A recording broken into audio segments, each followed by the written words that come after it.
All right, Nouriel, we want to turn all of this a little bit more intensively over to you, because your thoughts on this global sell-off in some ways, and help all of us understand your concept of a white swan event.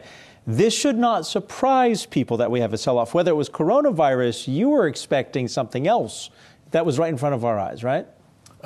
Yes, I think there are a variety of global tail risk, and the one that emerged this year has been coronavirus. But we've had those kind of episodes of epidemics, from SARS to MERS to other episodes like, the ones we've seen in more recent times. In China alone, actually, this year we've had a swine flu, a bird flu, now coronavirus. So I think the market reaction right now is quite severe, and it's going to be more severe than SARS for a number of reasons.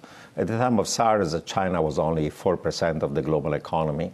Today is about 20% of the global economy. At the time of SARS, globalization was not as deep as it is right now.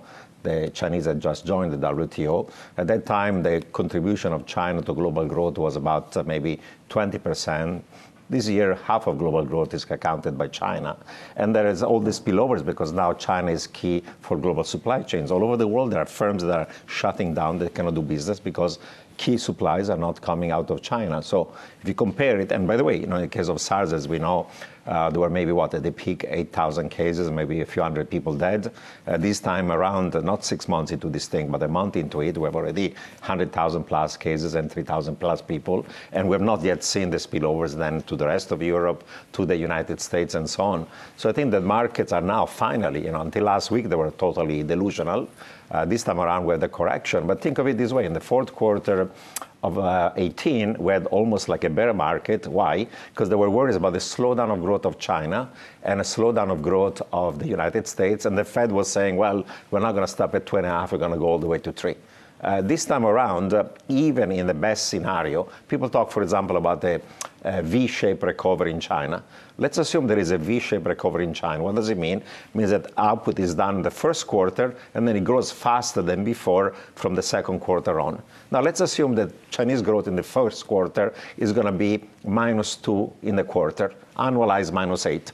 Sounds like a big number, but it's not, because in fourth quarter of last year in Japan, because of the VAT tax, output fell at the annual rate of 6%. So I'm generous by saying -8, because it's a bigger shock than just a VAT shock. And let's assume heroically that from the second quarter, China grows at the annualized rate of 8%. That is well above the 6 before this shock. So you really have a V-shaped recovery, down sharply and then well above the previous trend. If you do the math, you see that that means that Chinese growth this year is going to be only 4% rather than the 6% because before the shock, and the 5.5% that is now estimated by consensus. If you do believe more realistically the Chinese growth from the second quarter on is going to go back to 6%, not to 8%, it's not going to overshoot, then you do the math, and Chinese growth this year is going to be 2.5%. So markets are expecting close to 6. In the best scenario, even with a V-shaped recovery, real big V, you get 4. And then in the worst scenario, this is not actually that unrealistic, you get 2.5%. Think about what 2.5% growth in China means for China, and then the spillovers to the global economy. And that's before there's going to be shocks to growth in Europe. It's going to tip into a recession because of the spread of the virus. Italy was already in a recession. Germany was in a recession, and so on. So China alone has a huge effect on the global economy. And then the contagion of the global pandemic, because this is not anymore a pandemic, it's a global pandemic, is going to imply even further.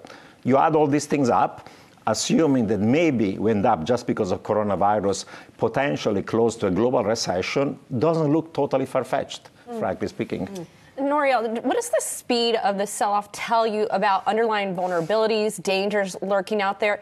Are we reaching what you often talk about, a Minsky moment? Well, the sell-off for the time being, I would say, has been kind of orderly. I don't think it's yet disorderly.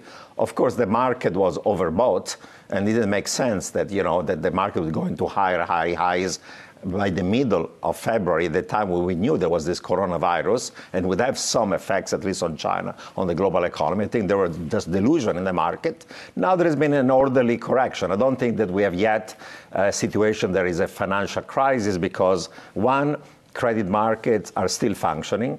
high yield spreads are widening, but we're not a shutdown of high yield or of leveraged loans the way we saw in the fourth quarter of 2018. We may get there, by the way, because if oil goes towards 40, then the entire energy highly leveraged sector is going to be into a shock like in the first quarter of 2016, and then you could have a surge in highly spread from 300 to 900 like it happened in 16, and then everything else has contagion to high yield. That could happen with oil going towards 40. We don't have yet a situation which in the repo market we have the problems we've seen before, and the Fed would of course react to a seizure of liquidity by injecting liquidity, but we may be getting close. That's why in the markets, at this point, I think that the Fed will for sure, in spite of what Clarida says and parts of what Bullard says this morning, for sure the Fed is going to cut rate mid-March and then get together. But there are already people in the market asking themselves under which condition the Fed has an intermittent cut.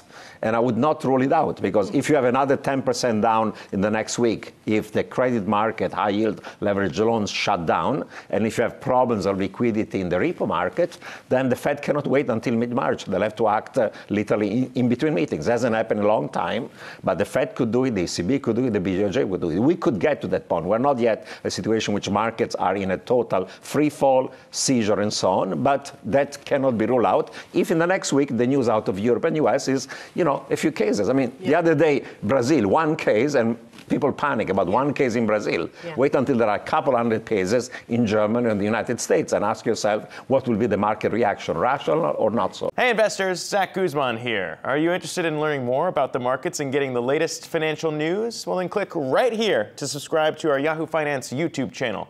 Get the latest up-to-the-minute market analysis, big interviews in the world of finance, and information on how to manage your money every day wherever you are.